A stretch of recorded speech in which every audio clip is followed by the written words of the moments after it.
हे science lovers, यहाँ हूं मैं विपिन यादव, या जिसे आप प्यार से बुलाते हैं विपिन भैया। आज हम साइंस के पार्टनर, साइंस की रहस्यमय दुनिया में एक नया टॉपिक कवर करेंगे और कुछ नया सीखेंगे। आप सभी का स्वागत है आपके छोटे से परिवार में। आज के इस लेक्चर में भैया हम कवर करने वाले हैं उत्तल दर्पण द्वारा प्रतिबिंब निरूपण। इसके पहले 4th लेक्चर में हमने कवर किया था भैया अवतल दर्पण द्वारा प्रतिबिंब निरूपण। उसको हमने जो है एक कहानी के हेल्प से, उस कहानी का नाम था भैया जादुई दर्पण की यात्रा। उसको बहुत ही इंटरेस्टिंग तरीके से हमने सीखा था। जितनी भी स्थितियां, 6 प्रकार की स्थितियां होती हैं, वस्तु कहाँ है, प्रतिबिंब कहाँ है, बहुत ही अच्छे से कवर किया है।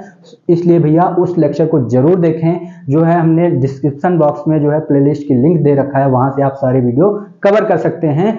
आज चलिए भैया आज का लेक्चर स्टार्ट करते हैं। आज हम सीखेंगे उत्तल दर्पण द्वारा प्रतिबिंब निरूपण। इसमें भैया 2 ही प्रकार के प्रतिबिंब बनते हैं, 2 ही प्रकार की वस्तु की स्थितियां होती हैं, तो इसको हम बहुत ही अच्छे से आपको ऐसे ही समझा सकते हैं। तो चलिए भैया समझते हैं।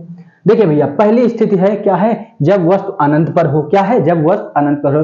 उसके पहले भैया उत्तल दर्पण का सेटअप कर लेते हैं पूरा। तो देखिए ये उत्तल ऐसे बना हुआ है, कटा हुआ गोलीय दर्पण बना हुआ है। इसको हम उत्तल दर्पण बनाते हैं। तो पॉलिश किधर करेंगे भैया, पॉलिश किधर करेंगे, हम पॉलिश कर देंगे।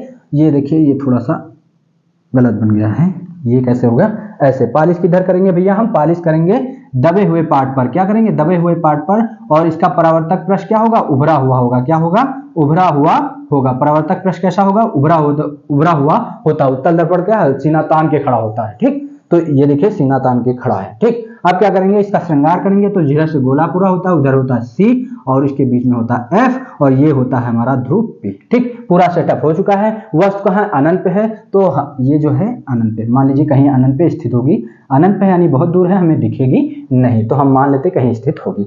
अब इसका प्रतिबिंब बनाना है भैया। तो आप याद रखें, जब भी वस्तु जो है भैया अनंत पे होगी तो उसका प्रतिबिंब हमेशा फोकस पे ही बनेगा। अवतल दर्पण में भी यही है और उत्तल दर्पण में भी यही है, तो कंफ्यूजन नहीं होनी चाहिए। ठीक है ना भैया, कब, जब अनंत पे हो तो उसका प्रतिबिंब फोकस पर बनेगा।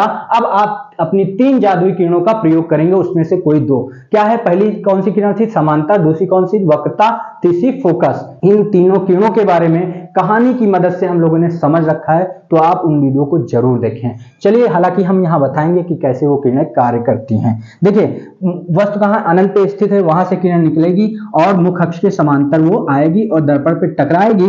टकराने के पश्चात इसका हो जाएगा परावर्तन। और जो है भैया जो आपतित किरण है वो हमेशा जो है उत्तल दर्पण से गुस्सा रहती है, तो परावर्तन के पश्चात ये जो है इधर भाग जाती है, नीचे की ओर नहीं आती है, क्योंकि उत्तल दर्पण का गुण है कि ये किरणों को फैलाता है और फैलेगी तभी जब दूर भागेगी, और दूर भाग गई किरण क्योंकि गुस्सा भी है। अब समांतर किरण की कहानी है कि अगर कोई मुख्य अक्ष के समांतर किरण आती है तो वो जो है भैया वो कहां से जाती है, फोकस से। तो हम परावर्तित किरण को जो है डॉटेड फोकस से होकर गुजार देंगे। ठीक, अब क्या करें, अगर दूसरी किरण भी हम मुख्य अक्ष के समांतर ही भेज दें, वस्तु से निकली मुख्य अक्ष के समांतर आई और इस पे टकराई दर्पण पे, परावर्तन के पश्चात दूसरी दिशा में भाग गई। लेकिन इसकी कहानी है कि समांतर जब भी आएगी वो फोकस से ही जाएगी, तो परावर्तित किरण को हम जबरदस्ती इस पीछे की ओर खींचते हैं और फोकस से होकर गुजार देते हैं। और 2 परावर्तित किरणें जहां काटती हैं, हमें ये बात पता है कि प्रतिबिंब वही बनता है। तो देखिए 2 परावर्तित किरणें फोकस बिंदु पर काटती हुई प्रतीत हो रही हैं, तो यहीं पर प्रतिबिंब हमारा बनेगा। और जब प्रतीत हो रही है तो प्रतिबिंब कैसा बनेगा, आभासी बनेगा। और आभासी प्रतिबिंब कैसा होता है भैया, सीधा होता है। ठीक, ये था हमारा जब वस्तु अनंत पे हो तो उसका प्रतिबिंब फोकस पर कैसे बनेगा। दूसरा टाइप देखते हैं भैया। दूसरा टाइप है हमारा भैया जब वस्तु अनंत तथा ध्रुव के बीच हो।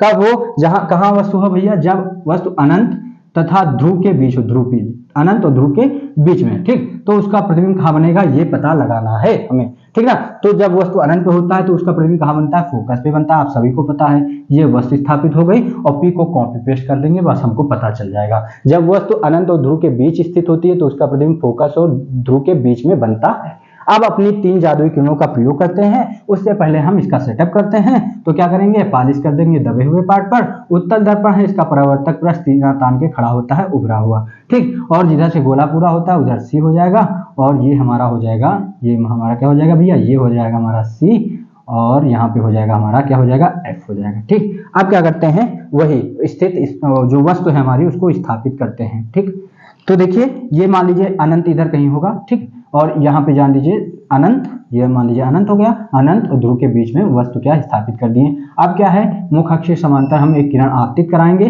और ये परावर्तित होकर गुस्सा होकर बाहर भाग जाएगी, तो इसको जबरदस्ती हम खींचेंगे और कहाँ से गुजार देंगे भैया, फोकस से होकर गुजार देंगे। कहाँ से गुजार देंगे भैया, फोकस से गुजार देंगे। अब क्या करेंगे, ऐसा रूल लगाएं कि यहाँ पे कोई किरण आके काट दे, यहाँ कहीं पे जा आके कोई किरण काट दे। तो कौन सा रूल लगा सकते हैं हम भैया, लगा सकते हैं वक्रता केंद्र वाला।